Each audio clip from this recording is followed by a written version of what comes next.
Hola, en el vídeo anterior quedó un cabo suelto importante que sé que os inquietaba y es saber exactamente por qué la energía potencial gravitatoria tenía esa expresión, ¿no? Por otro lado tan parecida a la fuerza de Newton, presión al cuadrado, eso dónde viene. Y bueno, pues hoy vamos a solucionar esa inquietud que seguro os abruma. Y la vamos a solucionar primero por una cuestión de rigor. Ya sabéis que es muy importante que nos creamos las menos cosas posibles, aunque ahora quizá no lo veis más como un estorbo que como una necesidad. Pero sí que deberíamos ver como una necesidad el hecho de aprender cosas. Y entonces en esta demostración vamos a aprender dos cosas importantes, y una de física y otra de matemáticas. Y bueno, pues, ¿qué es cómo vamos a plantear esto? Bueno, pues esta demostración va a requerir del uso de una herramienta que todavía no habéis visto en las matemáticas de segundo de bachillerato, que es el tema de la integral. Ya sé que nos puede sonar algo como muy lejano de momento, pero tal y como lo vamos a plantear en esta pequeña demostración, pues espero que sea suficientemente sencillo para que cuando sepáis integrar, o si ya sabéis integrar un poco, pues veáis la demostración con la verdadera sencillez que en sí tiene, ¿vale?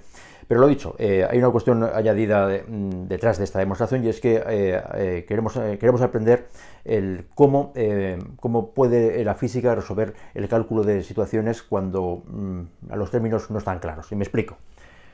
¿Cómo se calcula el trabajo? Esta es la primera cuestión que quiero afrontar. El cálculo del trabajo, pues en principio, pues siempre nos han dicho que se calculaba como trabajo igual a fuerza por desplazamiento por el coseno del ángulo. Esta es la formulita que no sabemos casi desde cuarto de eso, y parece una fórmula inofensiva. Es más, este año pues le hemos dado hemos subido de nivel y hemos dicho que el trabajo se puede calcular mediante un producto escalar, y lo podemos poner de una forma más compacta todavía, ¿no? Producto escalar de la fuerza por el desplazamiento. Bueno, pero si algo estamos aprendiendo en este curso de física del segundo de bachillerato es que las formulitas tienen limitaciones, y a poco que pensemos nos daremos cuenta de que esta fórmula también las tiene. Y es qué sucede cuando, por ejemplo, la trayectoria por la cual nos estamos moviendo no es una trayectoria rectilínea, sino que es una trayectoria curvilínea. Y antes esto nos ha ocurrido, ¿no? Con el tema de las fuerzas conservativas, que su trabajo no dependía del camino. ¿Y qué pasa si el camino es un camino extraño? ¿Cómo se hace ese cálculo? ¿O qué ocurre, por ejemplo, cuando la fuerza no es constante, sino que es una fuerza que va cambiando? Eso nos ocurre ya en gravitación. Cuando la distancia r, que nos aleja del centro del planeta, va cambiando, la fuerza gravitatoria no es constante. Así que si tengo que hacer este cálculo, ¿qué fuerza pongo aquí? ¿Y qué desplazamiento pongo? Entonces vamos a aprender una técnica que utiliza la física, es una técnica matemática, que nos permite calcular expresiones cuando los términos no son constantes, sino que son variables, ¿vale? ¿Y cuál es el truco? ¿Qué truco se emplea aquí?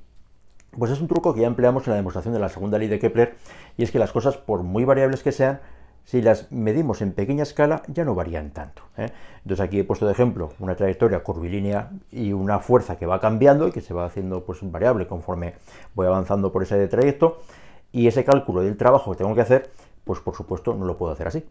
Pero si yo me quedo en una parte muy pequeña de este recorrido, una parte infinitamente pequeña, ya os podéis imaginar que no va a ser R, sino que va a ser un diferencial de R, un camino infinitamente pequeño, pues en ese camino infinitamente pequeño suceden dos cosas que me ayudan mucho.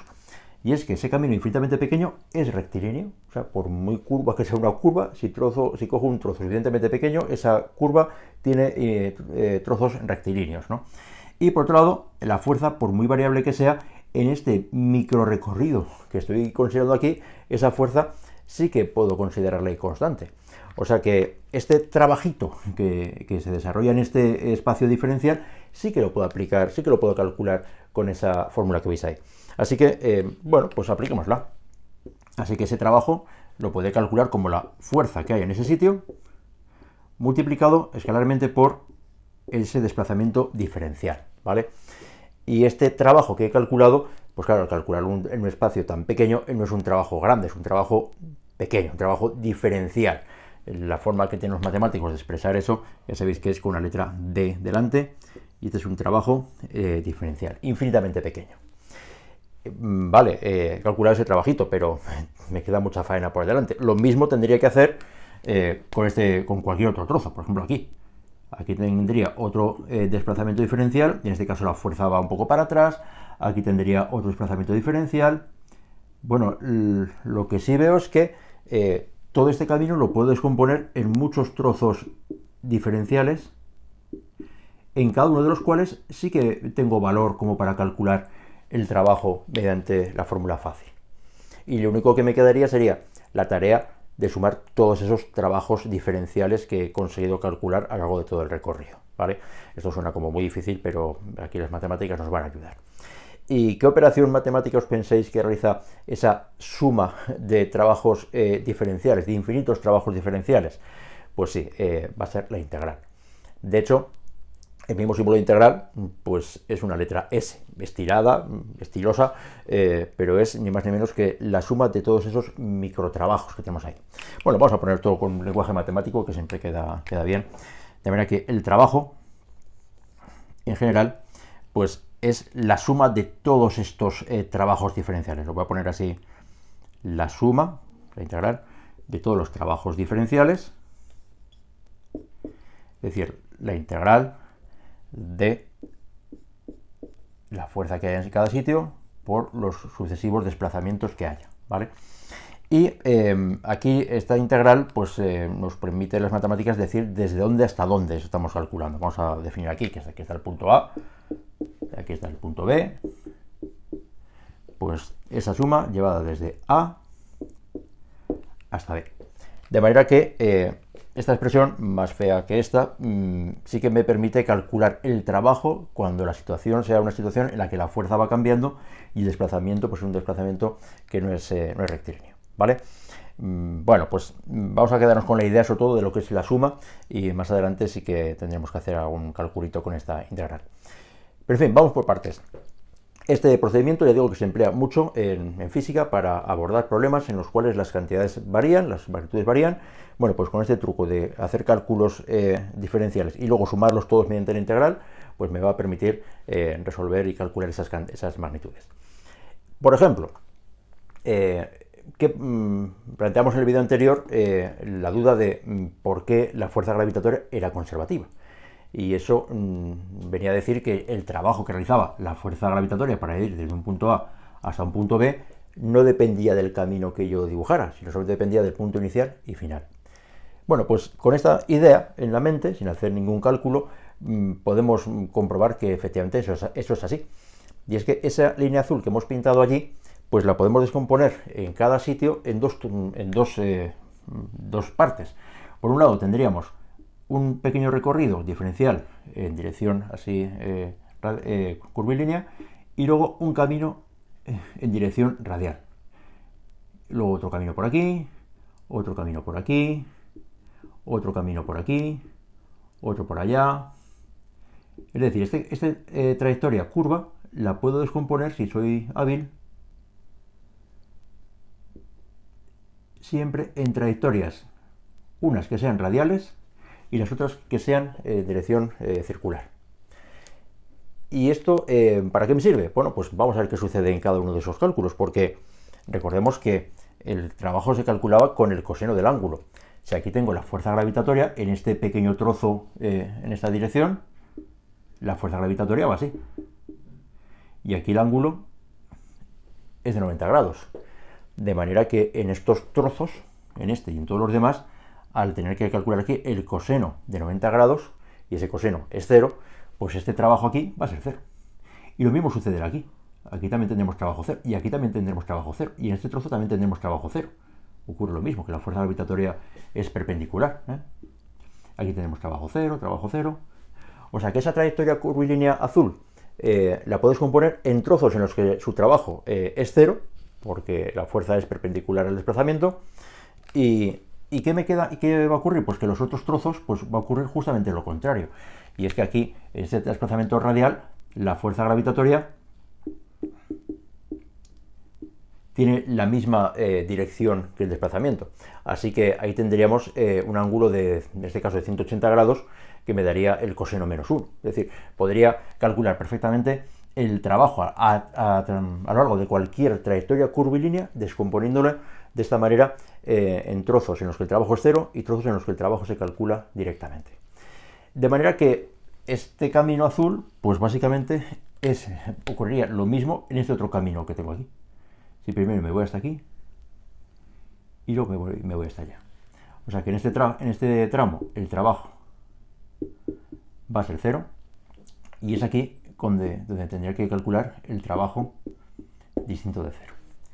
Y eso me va a ocurrir con cualquier trayectoria que yo me invente, que al final todo ese trabajo va a ser el que yo calcule para ir desde aquí hasta aquí, independientemente de todas las piruetas que yo haga por el camino, ¿vale? Bueno, pues, y esto lo hemos hecho con esa filosofía de que cualquier camino lo puedes componer en diferentes trozos y ver lo que ocurre en cada uno de ellos, ¿vale? Bueno, pues de esta manera hemos visto cómo las matemáticas, en este caso la integral, me permite calcular el trabajo de una fuerza variable. Lo hemos utilizado para demostrar que efectivamente el campo gravitatorio es conservativo, porque da igual por donde hagamos el camino, siempre el único tramo que va a ser distinto de 0 va a ser esta trayectoria radial. Y nos queda, lo guardamos para el final, la demostración de la energía potencial menos GMM partido por R. ¿Vale? Y aquí sí que vamos a tirar unas matemáticas un poquito más avanzadas, pero bueno, prefiero demostrarlo aquí para que cuando las veáis esas herramientas en matemáticas, pues veáis que tienen esta aplicación que vais a ver a continuación, y así esa fórmula que vamos a emplear mucho de energía potencial gravitatoria, pues la vamos a emplear con seguridad de que no es una fórmula inventada, sino que realmente está ahí. Bueno, pues borramos.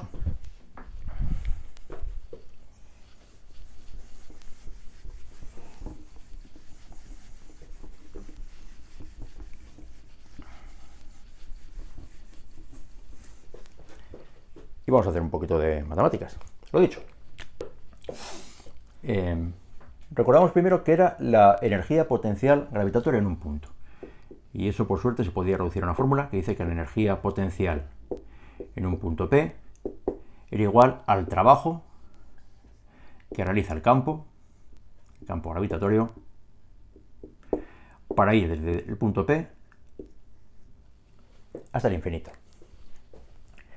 Y ese trabajo, como es el trabajo que realiza una fuerza variable, la fuerza gravitatoria, conforme nos alejemos va a ir cambiando, no lo puedo calcular con fuerza por distancia, sino que tengo que utilizar esa integral que antes hemos visto. Así que esto será la integral, para ir desde el punto P hasta el infinito, de los trabajos diferenciales, esos que vamos a plantear en ese camino, es decir, fuerza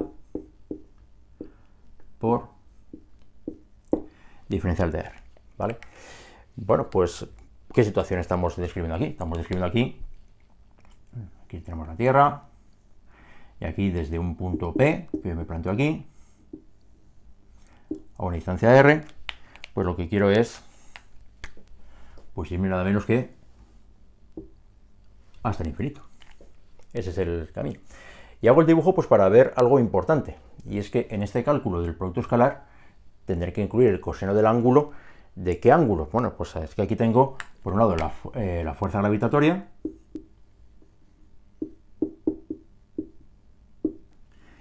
y por otro lado tengo el diferencial de R, que va para allá, que es el camino que estamos siguiendo. Así que aquí tenemos que alfa es igual a 180 grados, y el coseno de alfa, por lo tanto, será menos 1, ¿vale? Los signos menos aquí van a marearnos un poco, y creo que si lo manejamos con cuidado, al final saldrán bien las cosas. Vamos a ello. Bueno, pues lo dicho, tenemos que hacer este producto escalar, y el producto escalar recordamos que era módulo de la fuerza. El módulo de la fuerza gravitatoria me lo sé, es la fuerza de la gravitación universal de Newton por diferencial de R, y lo dicho, por el coseno de 180, pues vamos a poner aquí ese menos 1 que hemos anunciado que va a salir, por el coseno de 180. Lo voy a poner aquí.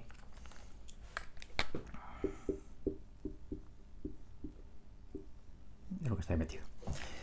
Y ahora, como siempre que queremos hacer cualquier cálculo matemático, vamos a sacar fuera las cosas que se puedan, ¿no? La G es constante, la masa de la Tierra es constante, la masa del objeto que estamos moviendo también es constante, y aquí me queda 1 partido por R cuadrado. Bueno, pues eso en matemáticas, bueno, si no menos también lo sacaré fuera. El 1 partido por R cuadrado, pues a veces viene bien ponerlo de esta manera. Menos G, M, lo he sacado fuera, la integral entre P y el infinito de R elevado a menos 2 por diferencial de R. Y es esto lo que tenemos que integrar. Bueno, pues ¿cómo se calcula la integral de R elevado a menos 2? Bueno, pues os aseguro que es una integral muy sencilla y lo que queda es esto, GMM, que lo he sacado fuera y con eso ya no voy a hacer nada. Y aquí lo que ponemos es la integral que es menos 1 partido por R. La integral de R elevado a menos 2 es menos 1 partido por R y lo voy a calcular entre P y el infinito. Bueno, pues siempre que resuelvo una integral definida, que así se llaman estas integrales que tienen aquí los límites de integración, pues tengo que terminar valorando la primitiva de esa función entre el infinito, el punto de arriba, y el punto de abajo, y el punto P. Y eso significa que esta expresión que tengo aquí dentro la voy a calcular primero el infinito y le restaré el mismo cálculo en el punto P. Siempre se hace así. Esto tiene nombre, se llama regla de Barrow, y os vais a aburrir de aplicarla. Y con el menos GMM que está delante y que no me puedo olvidar. Así que esto me queda menos GMM y ahora voy a valorar esto en el infinito, es decir, lo pongo así muy despacio, menos 1 partido por infinito, menos lo mismo, pero valorado en el punto P, en el que el radio era R. Pues lo vamos a poner así, menos 1, si queréis pongo menos R sub P. Esta es la resta que tengo que hacer. Y aquí el reto es no liarnos con los signos menos, ¿vale? A ver si conseguimos que salga algo. Bueno, de entrada, aquí hay una buena noticia, y es que 1 partido por infinito es 0, así que eso va a ser como si no estuviera. Y lo que me queda aquí es menos GMM, y menos con menos más, esto es 1 partido por R del punto en el que estemos. Y yo creo que esto significa que hemos terminado, porque estamos calculando la energía potencial en un punto P, que no se nos olvide. Hemos utilizado la definición de energía potencial como el trabajo que hace el campo para ir desde el punto P hasta el infinito. Hemos utilizado el truco de calcular estos trabajos de fuerzas variables mediante una integral definida, y el resto pues ha sido la herramienta que decía antes de la regla de Barrow para hacer una integral definida. Y a lo que he llegado es que efectivamente la energía potencial es menos GMM partido por R, que es justamente lo que queríamos demostrar, ¿vale? Así que esto significa que la demostración ha terminado y nos pone una vez más de manifiesto de qué manera las matemáticas nos ayudan a resolver problemas de física.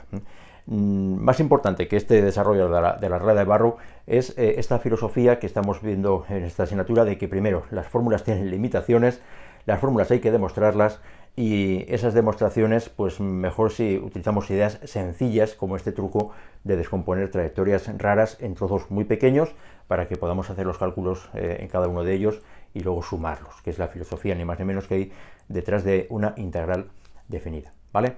Bueno, pues espero que esta demostración, pues quizá el año que viene sea más exigible que este año, pero no lo dejéis pasar por esta idea de que, insisto, de cómo las matemáticas nos ayudan a demostrar cuestiones de física de esta asignatura. ¿De acuerdo? Venga, hasta la próxima.